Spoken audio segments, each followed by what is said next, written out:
Erev Tov, everyone. Erev Tov.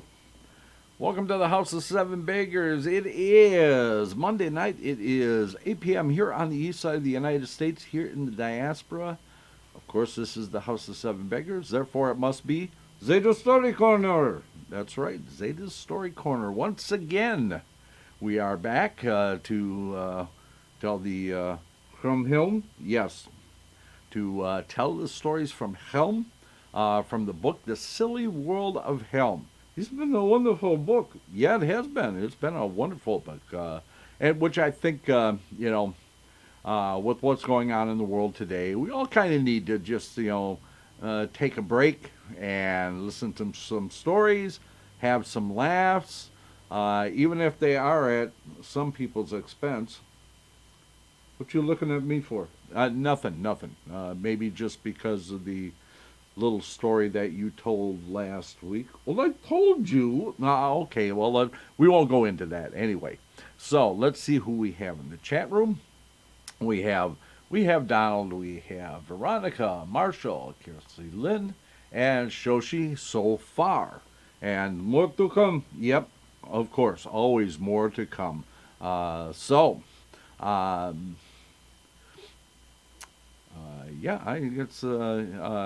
have a bone to pick. What's that?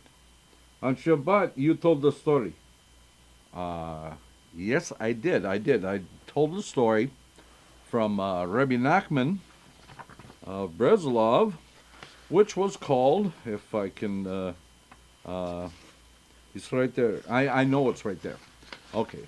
It was called Kapzin Pasha. It's a good story. Yes, it is a very good story. And you told it very well. Yes, thank you very much. I did tell it very well.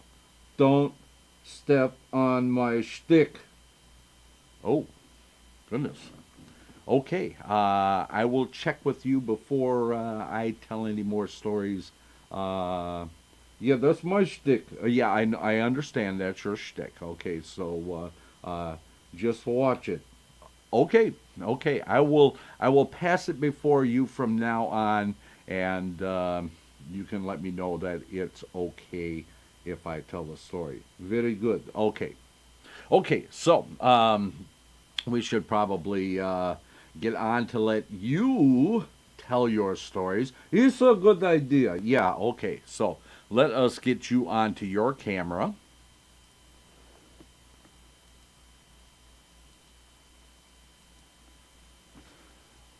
Yeah, there we are. That's good. I am on my camera now. Okay.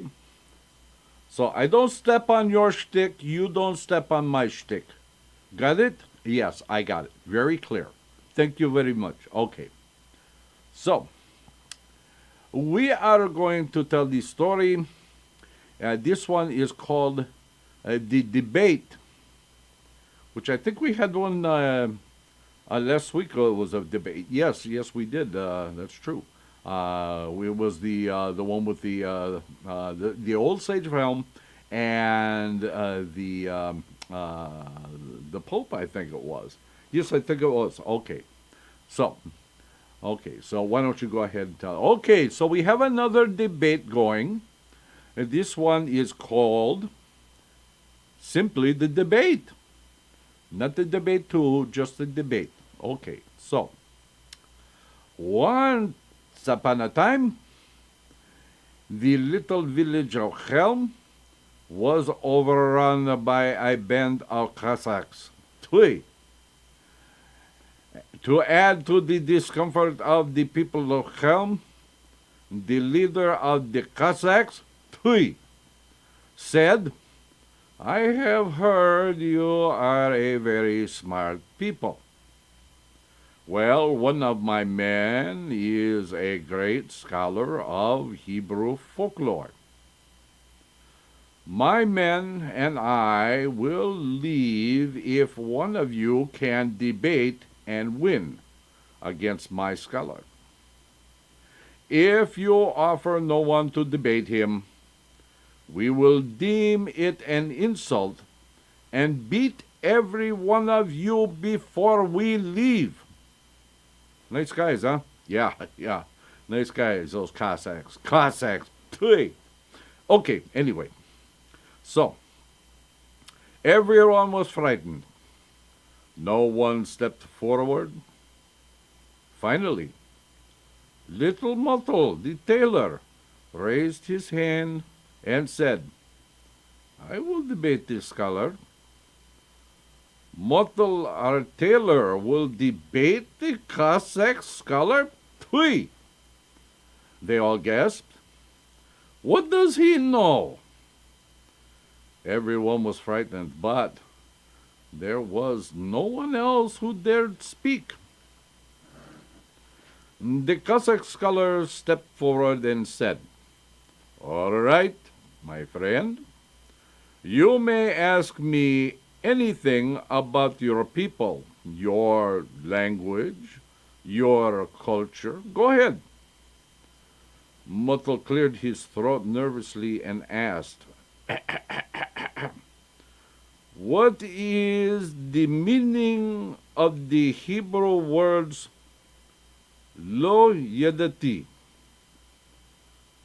The Cossack replied, I don't know.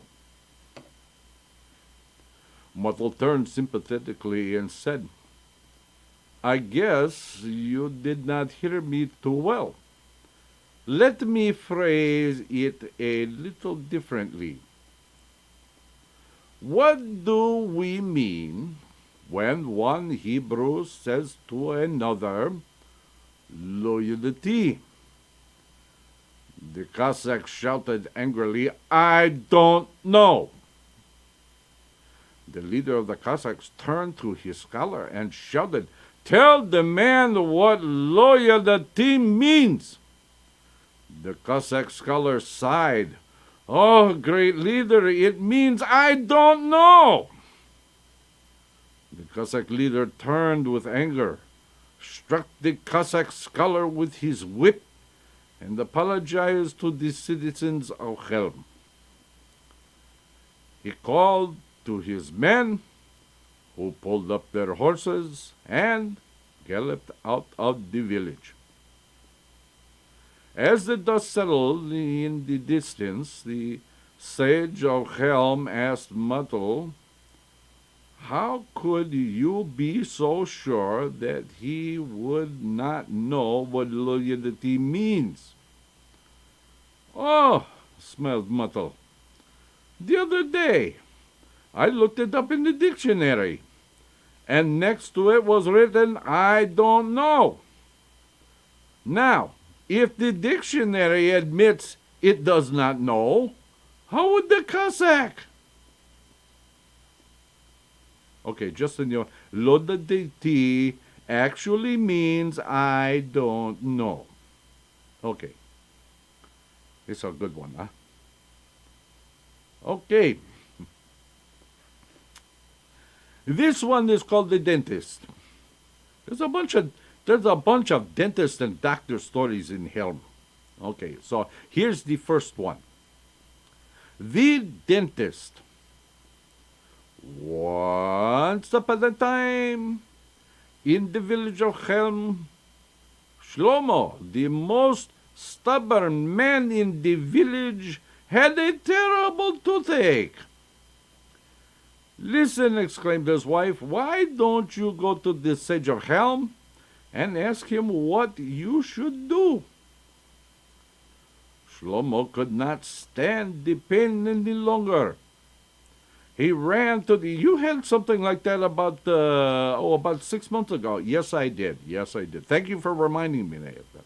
Yeah, I remember you complained a lot. Yeah, okay. So let's just get on with the story, okay? Okay, I'm just remembering. Don't take offense. Okay. I won't take offense. Okay. So anyway, so Shlomo says, help me. Shlomo could not stand the pain any longer. He ran to the home of the old sage and mumbled, help me, this toothache is killing me. What can I do? The old sage felt pity for poor Shlomo and suggested that he go to Minsk to a dentist. Well, of course, that's where you go when your teeth hurt. It is impossible for me to go now. I will surely die from this pain by the time I get to Minsk. You must help me." "You are a very stubborn man," replied the old sage. "I know how to pull a tooth, but I am not a dentist. You would be much wiser to go to Minsk." "No, no," sobbed Shlomo. "I want you to take out my bad tooth." There was nothing else the old sage could do. He took out a pair of pliers from the closet, sat the stubborn Shlomo in a chair, and asked, "No, no, so tell me, which one is the tooth that is bothering you?" Shlomo smiled sheepishly. "Dear sage, you are the wisest man in Helm. You should certainly be able to pick out the bad tooth. But hurry! Please, you must help me," pleaded the sage. "Tell me, which is the tooth that is bothering you?" "No," snapped Shlomo. "I trust your judgment. You will find out once you start." "Don't be so stubborn," replied the sage. But Shlomo insisted that the old sage start. The old sage looked in his mouth, attached the pliers, and pulled as hard as he could. The tooth came out, root and all. "Ha ha," said Shlomo, "the joke is on you. You pulled out the wrong tooth." Did they do that with the... No, they actually pulled out right there. Oh, that's good. Okay. Okay. Okay, now everybody is talking about, since they've been in the house and they haven't been going out and so on and so forth, and they've been kind of snacking a little more, maybe, not getting enough exercise to work off what they have been eating. Okay, so this one is called the diet. Now, this is actually really good advice, and I think that if you are having problems with your weight, you should probably do this. Even if it comes from Helm, it's a good idea. Okay, so let us start. Once upon a time, in the wonderful world of Helm, a very rich man from the neighboring village arrived in the town square. From his carriage he called to one of the followers of the sage of Helm. "Tell me, my good man, I understand that you have a remarkable man in your village who has an answer to all the problems of the world." The passerby looked up and exclaimed, "Oh, you must be talking about our great sage." "That's the one," the fat man declared. "I have come a long way to see him. Could you tell me where he lives?" Well, the man showed the man to the house of the great sage.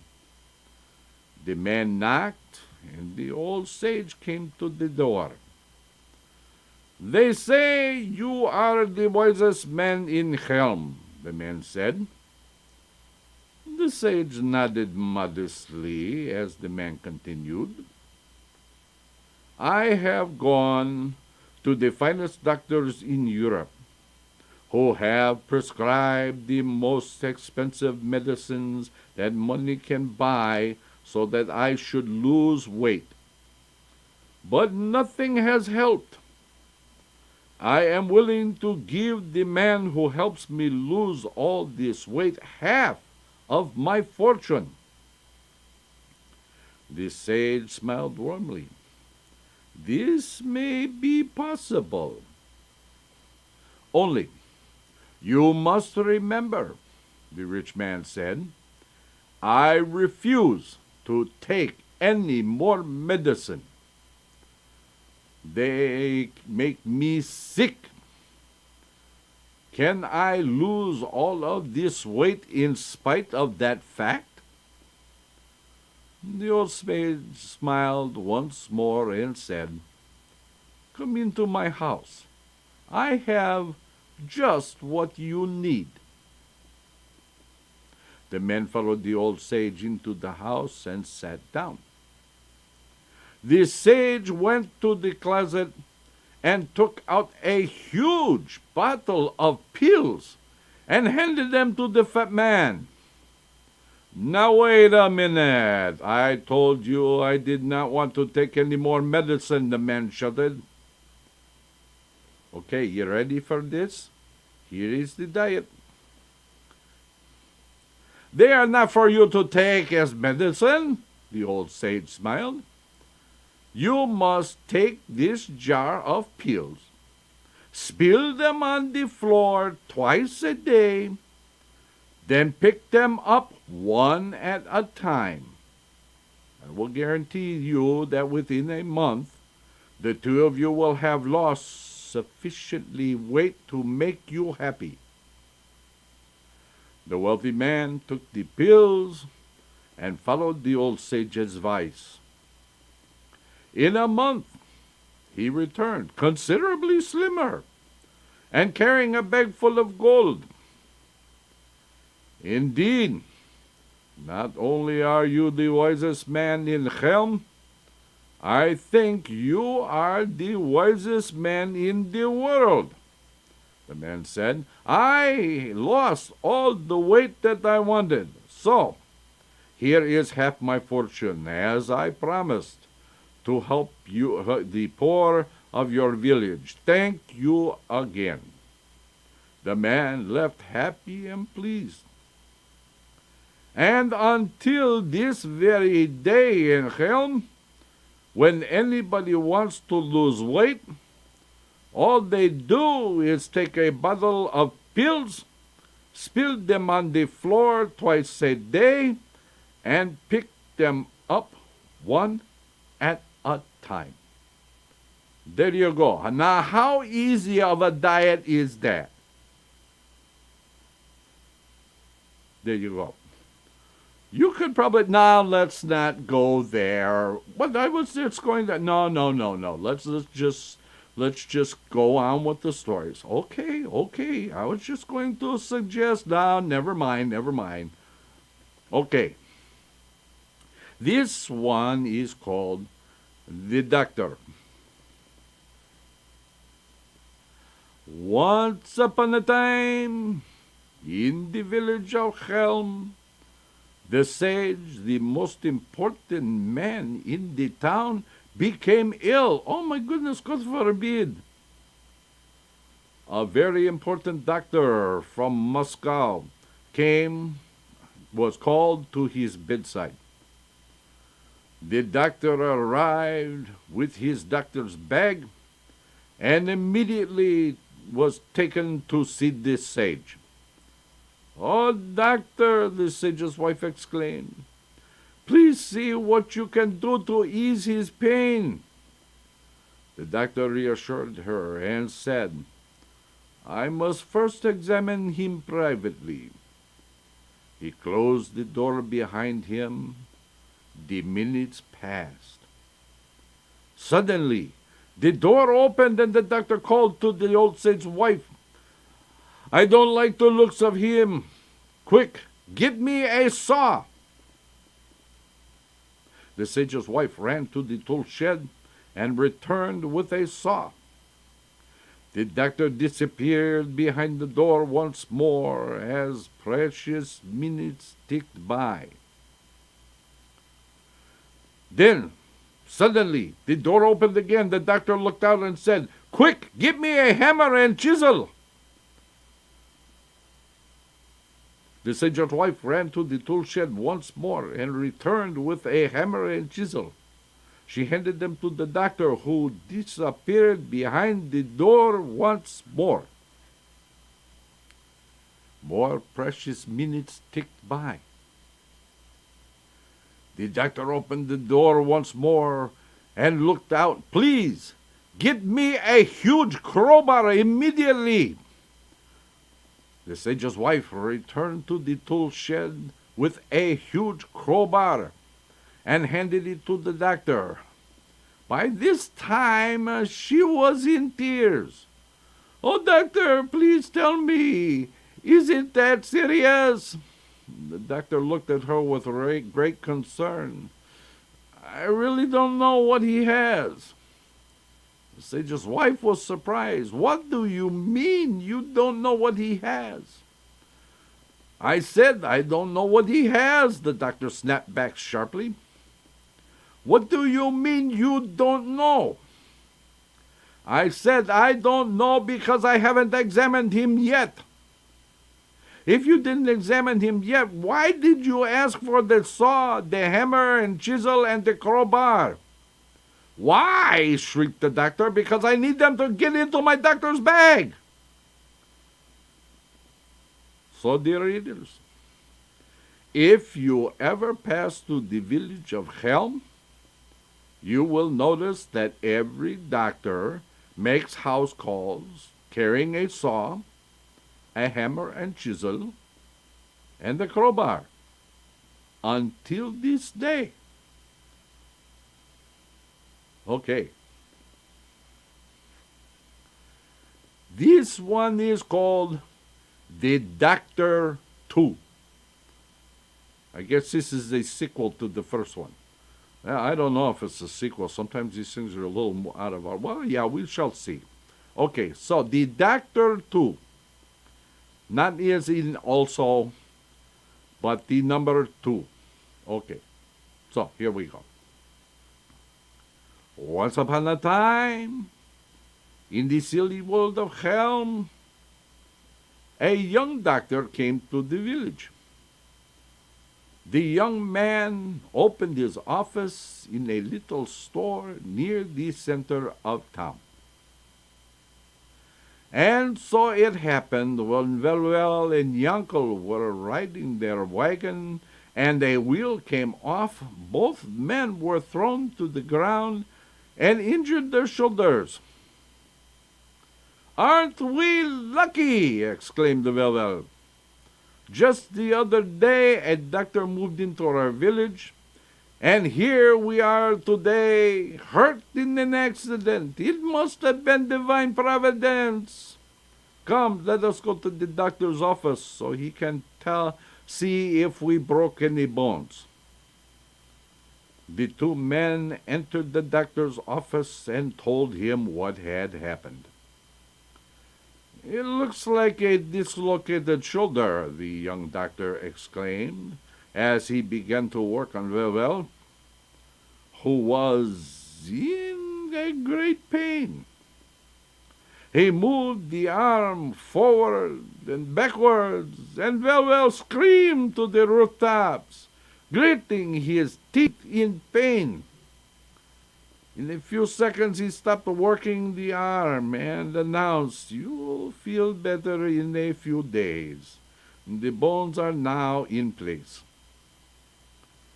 Then he turned to Yankel and examined his shoulder.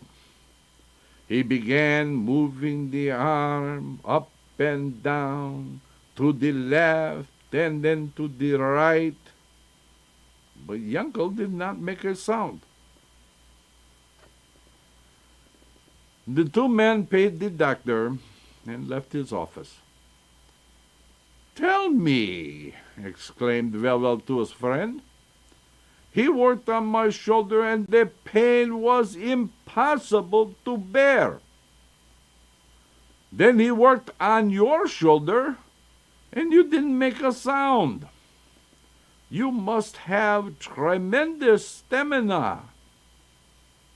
Yankel smiled and said, "Stamina? Nothing of the sort. I used good sense." "What do you mean, good sense?" questioned Velvel. Yankel smiled.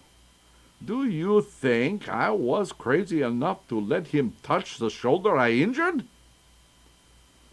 When the sage of Helm learned what had happened, He immediately passed a law that whenever anyone in Helm gets a dislocated shoulder and the doctor has to work on it, in order to avoid pain, you always let the doctor work on the shoulder that does not hurt.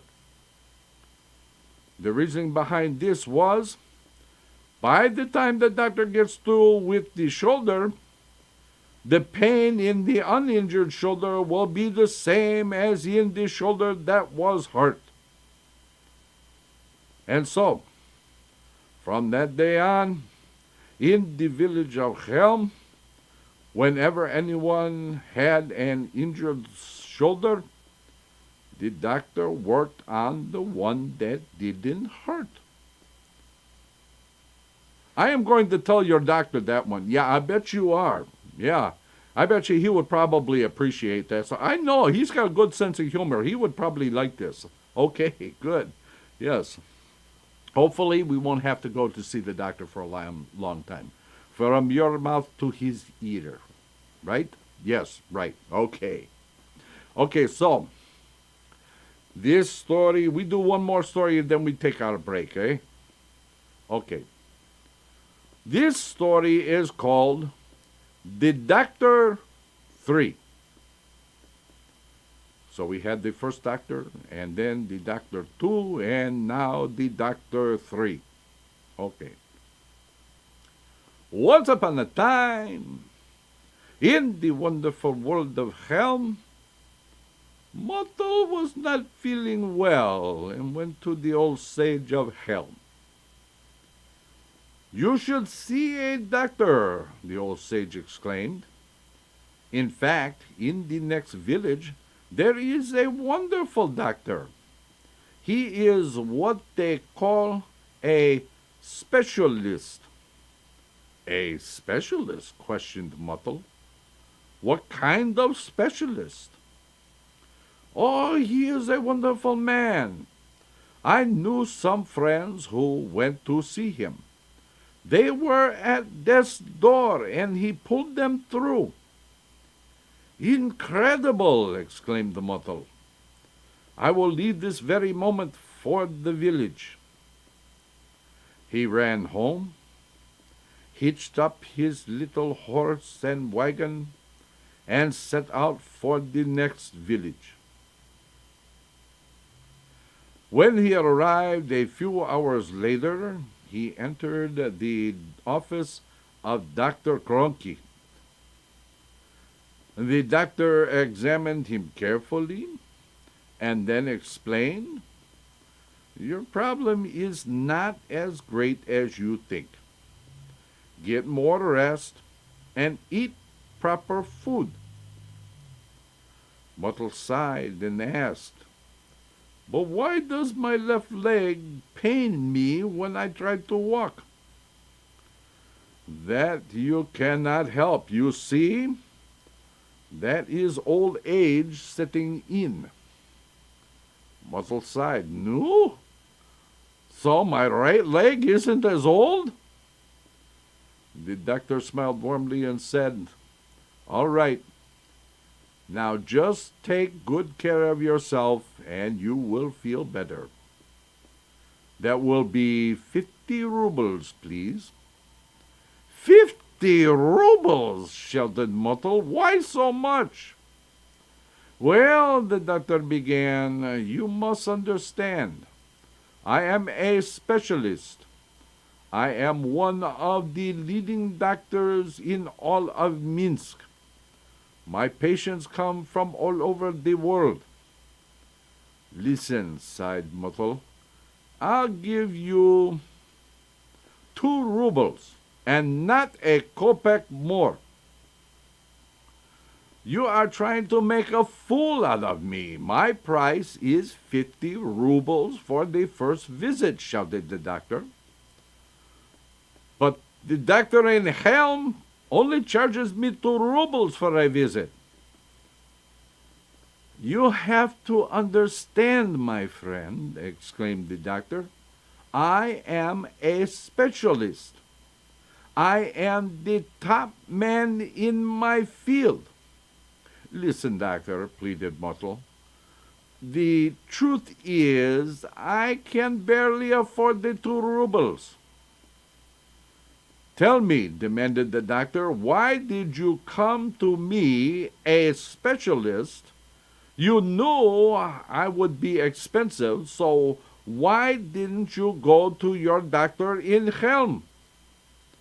Ah, smiled Muttle. I came to you, a specialist, because when it comes to my health, money is no object. And so, from that day on, in the village of Helm, whenever somebody got sick, they always went to a specialist because when it came to their health, money was no object. Okay. Okay, we are going to take our break, and we will return in 6 minutes, and we shall see the Doctor number 4. Okay, so stay tuned, and we'll be back. Let's all go to the lobby. Let's all go to the lobby. Let's all go to the lobby to get ourselves a treat. Delicious things to eat. The popcorn can't be beat. The sparkling drinks are just dandy. The chocolate bars and the candy. So let's all go to the lobby to get ourselves a treat. Let's all go to the lobby to get ourselves a treat. It's intermission time, folks, so hurry, hurry, hurry. Step right over to our refreshment center for the most extravagant array of refreshment goodies ever assembled under one roof. Enjoy breathtaking, mouth-watering goodies, everything from a snack to a delicious full meal. At our refreshment center, you'll find a large variety of goodies to satisfy your hunger, your thirst, or your sweet tooth. So hurry, hurry, hurry.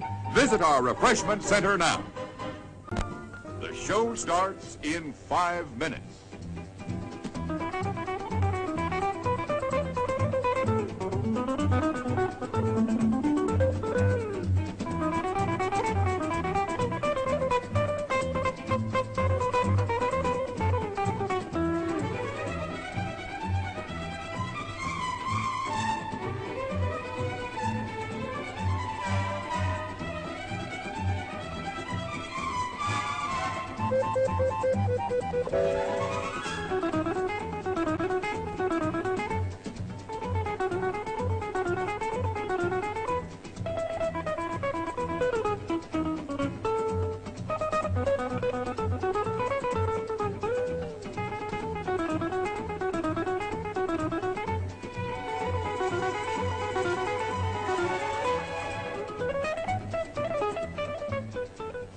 The show starts in 4 minutes.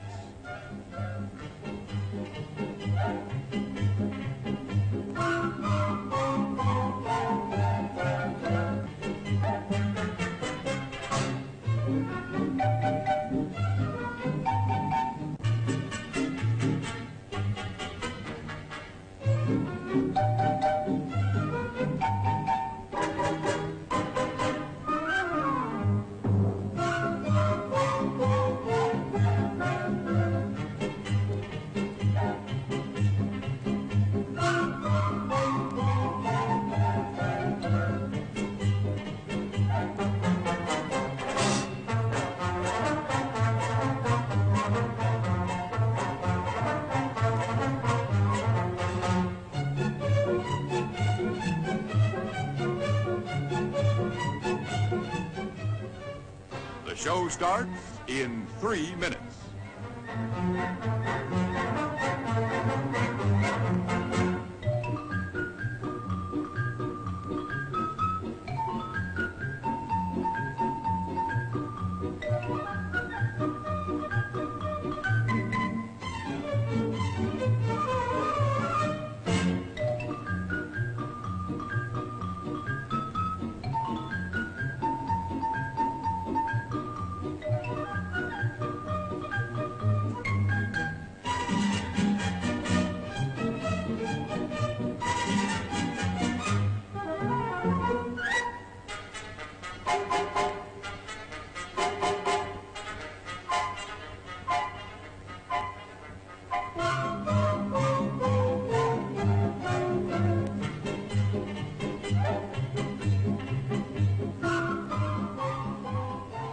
show starts in 2 minutes.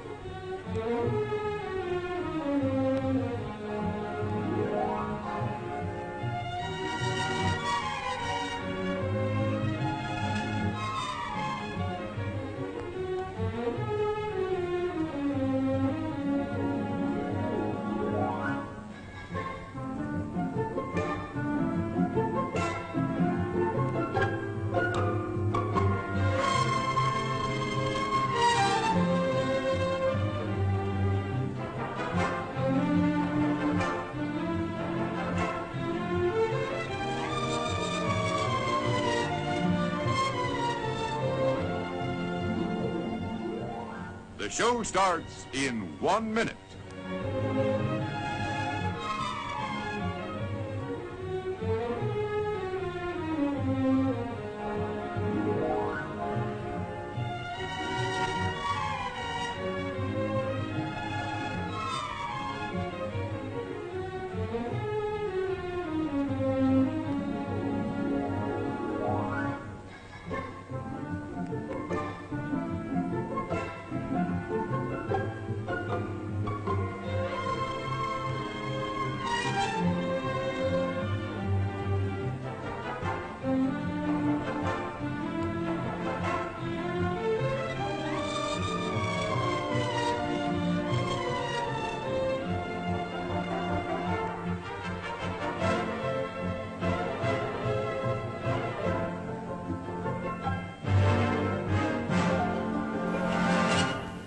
And now, on with the show.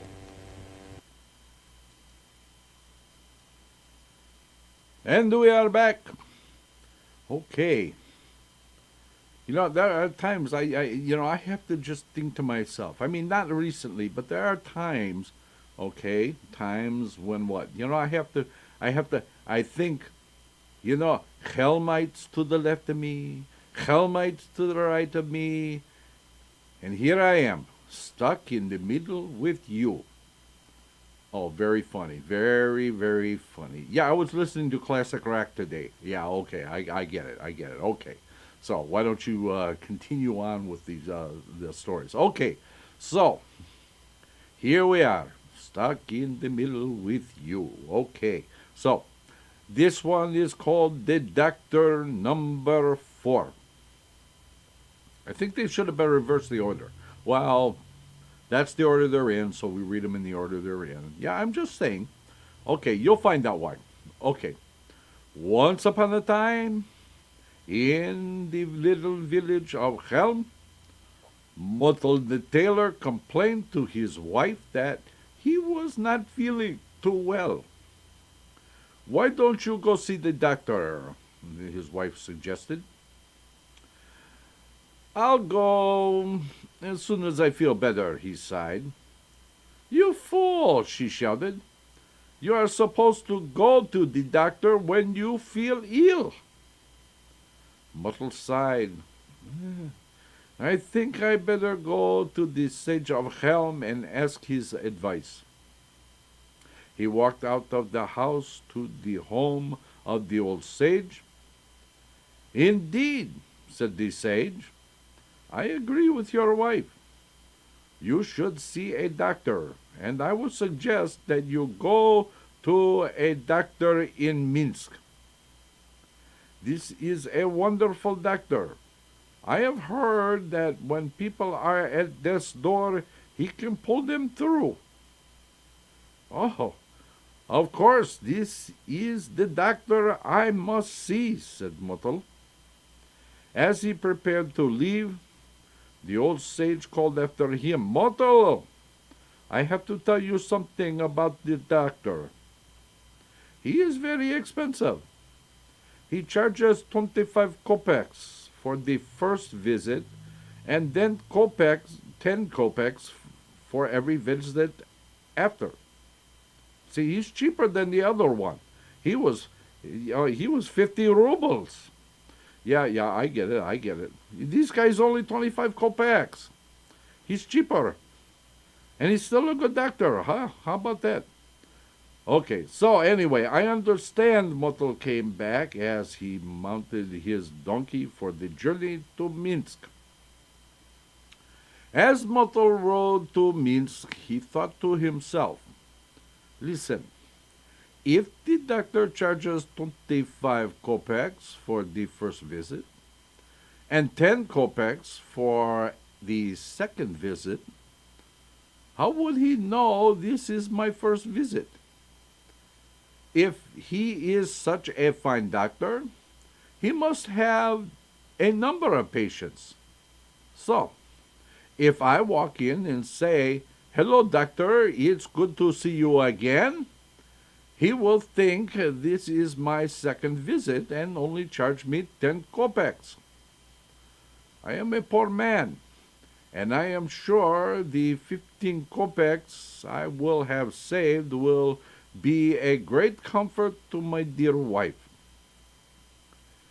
When he arrived in Minsk, he headed directly for the doctor's office. The office was empty, so he walked right into the doctor's examination room. The doctor was sitting behind a huge desk. Motel called out, well, Doc, here I am again. The doctor, without looking up, asked, so, how do you feel? Motel replied, not too well. I'm sorry to hear that, exclaimed the doctor. I suggest you continue taking the medicine I prescribed for you the last time. That's 10 kopecks, please.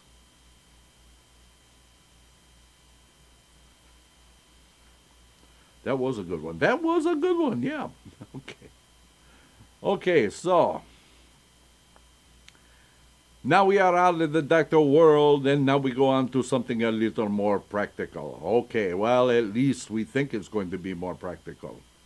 This story is called The Dog Catcher. Once upon a time, in the little village of Helm,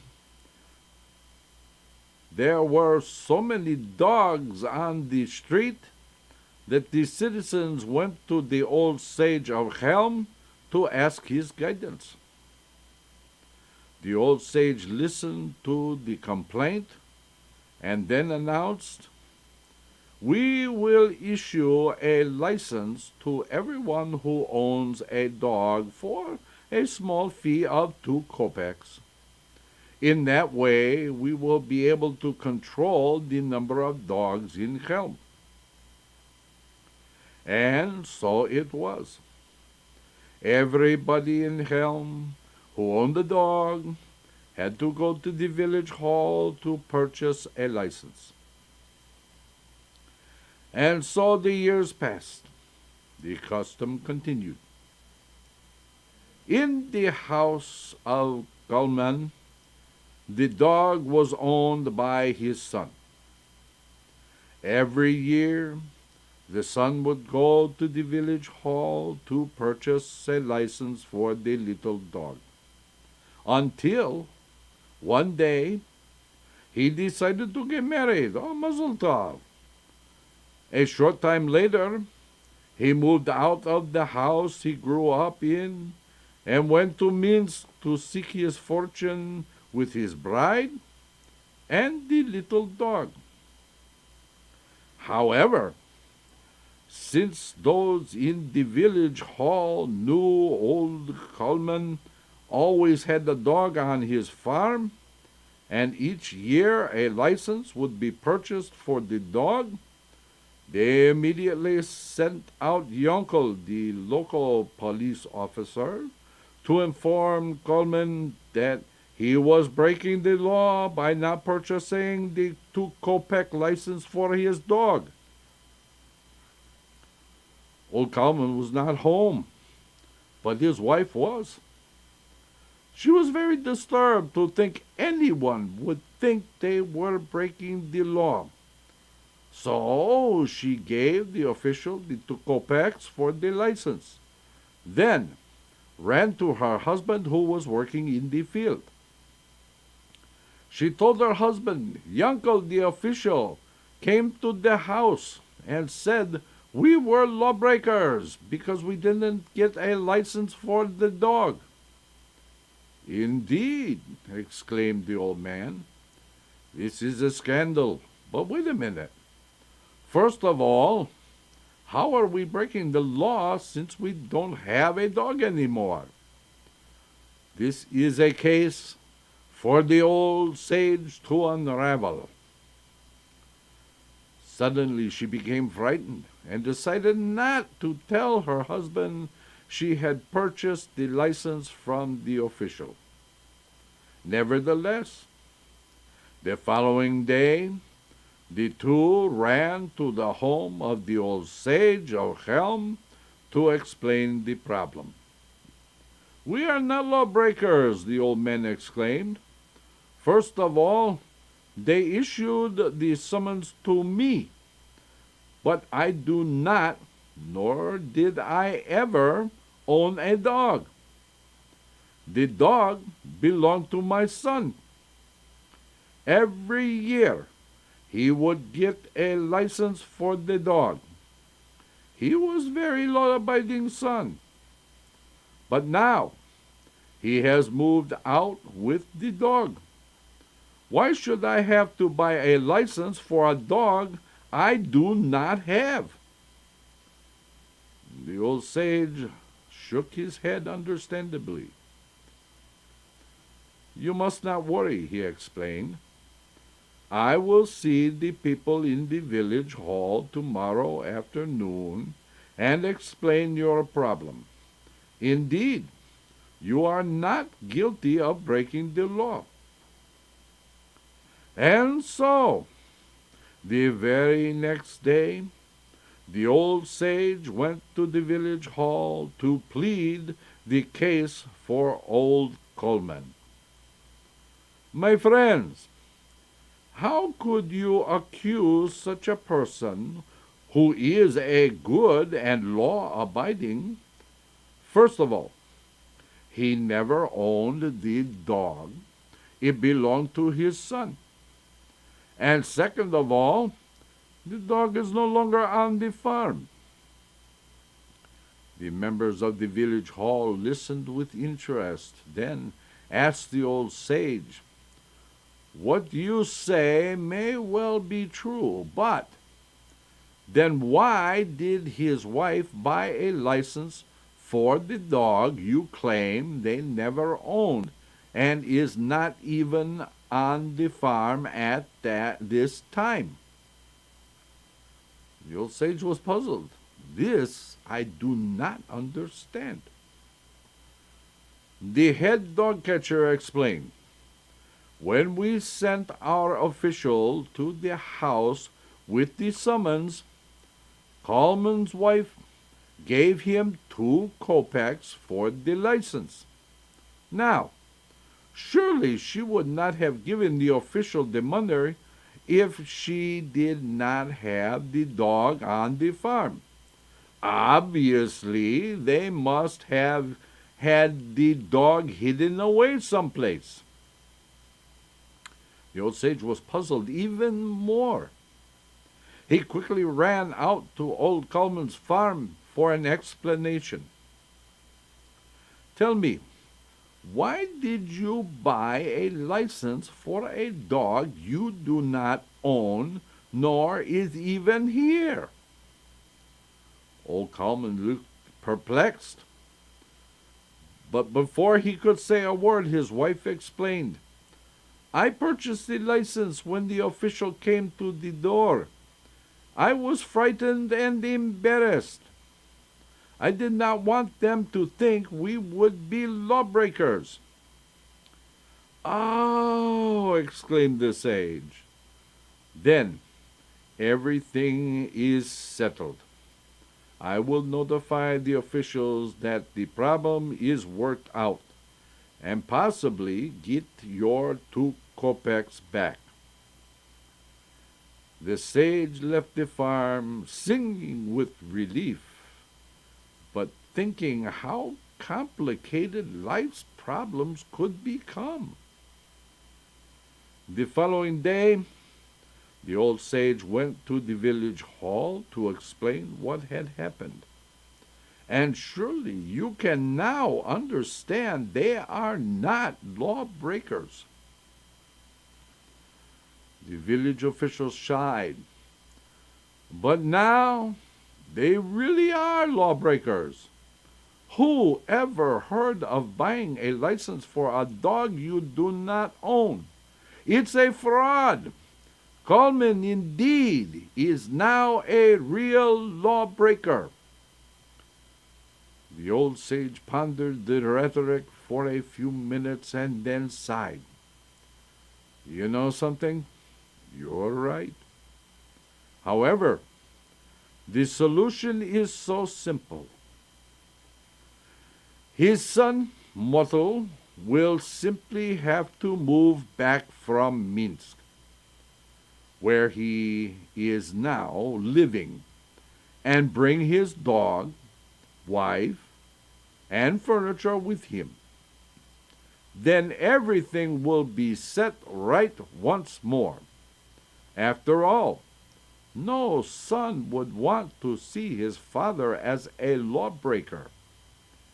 I am amazed that none of us saw the solution sooner. And so it was. The old sage wrote a letter to Motul in Minsk and told him of his father's problem. In a few days, Motul was back in Helm with his little dog, his wife, and all his furniture. In truth, Coleman's wife was the happiest of all, because she didn't want her son to move to Minsk in the first place. And for the rest of her days, the daughter-in-law wondered. I'll bet she wondered. What kind of a family did I marry into anyway? Okay. So, that was Dog Catcher. Now we go to the Dog Catcher 2. As in the number 2, not as in also. The Dog Catcher also. Anyway, the Dog Catcher 2. Again, a sequel. Yes, yes. Okay, so, once upon a time, in the silly world of Helm, Yosuke the farmer returned from the big city. He was called into the city council to tell of his experiences. The city is very much like our village, only on a little larger scale. But they have something there we do not have in Helm. So tell us, what do they have in the big city that we do not have in Helm? They all asked. They have a man who is called a dog catcher. Incredible, amazing, they all gushed. And what does the dog catcher do? They all asked. He has a little wagon and drives around the town catching dogs. A vote was taken immediately, and it was agreed that the town of Helm would now have a dog catcher just as they did in the big city. Then the child spoke up. "Oh, dear sages," the little one questioned, "now that we have a dog catcher, just as they have in the big city, what will he do? We do not have any dogs in Helm." "Ah," exclaimed the old sage, "that's why children must listen and learn. Of course, you could not understand what an important person this is. Of course, It is true, we do not have any dogs in Helm.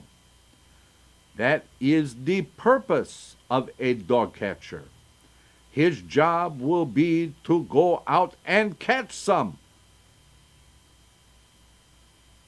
Everyone was amazed at his great wisdom. And so it was. Yoske the farmer was made the dog catcher of Helm. And to this very day, he wanders the countryside looking for stray dogs to turn loose in Helm.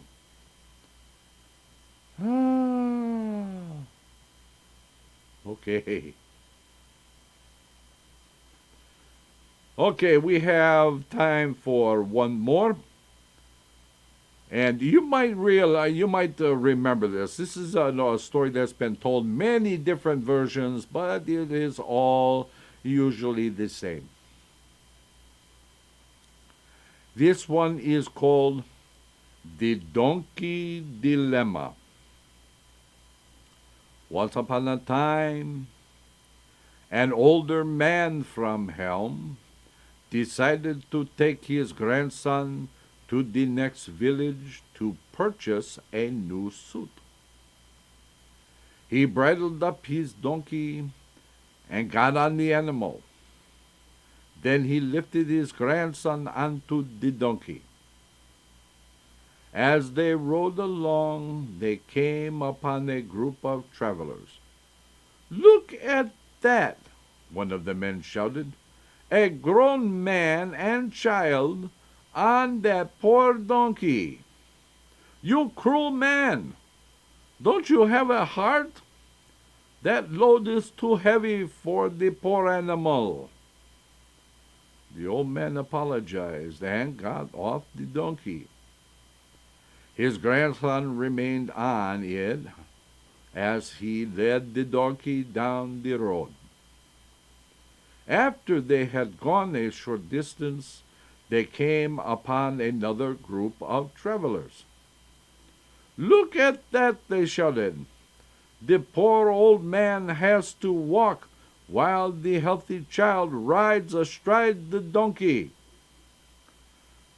"Old man," they shouted, "put that child on the ground and let him walk.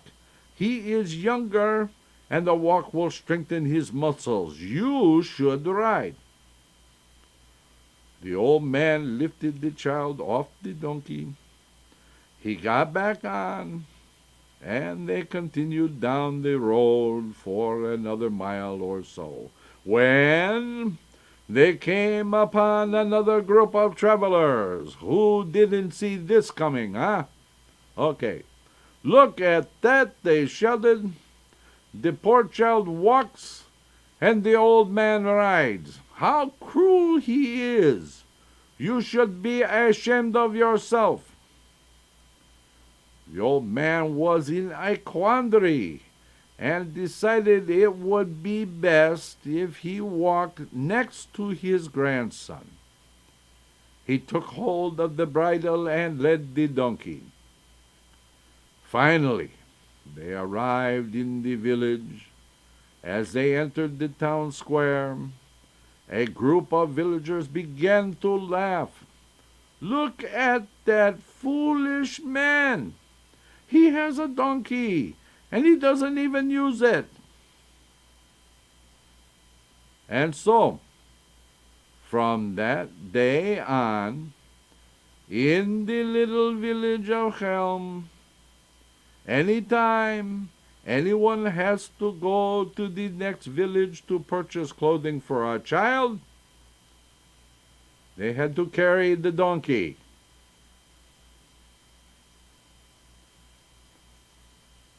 Okay, I think that's going to do it for tonight. Next week we will pick up with the next story, which is called The Door. Not the doors, the door. Okay. So, I want to thank you all for being here tonight. I see that Henry has joined us. Sorry, Henry, I didn't see you sooner. So, and we will continue our book next week. Don't forget, Wednesday night is the Torah study with Rabbi A and Rabbi Reuben. And then Friday night is Kabbalat Shabbat. And Shabbat morning at 10 a.m. is Shachrit and Musaf. So until next week, my dear friends, we shall simply say, Laila Tov.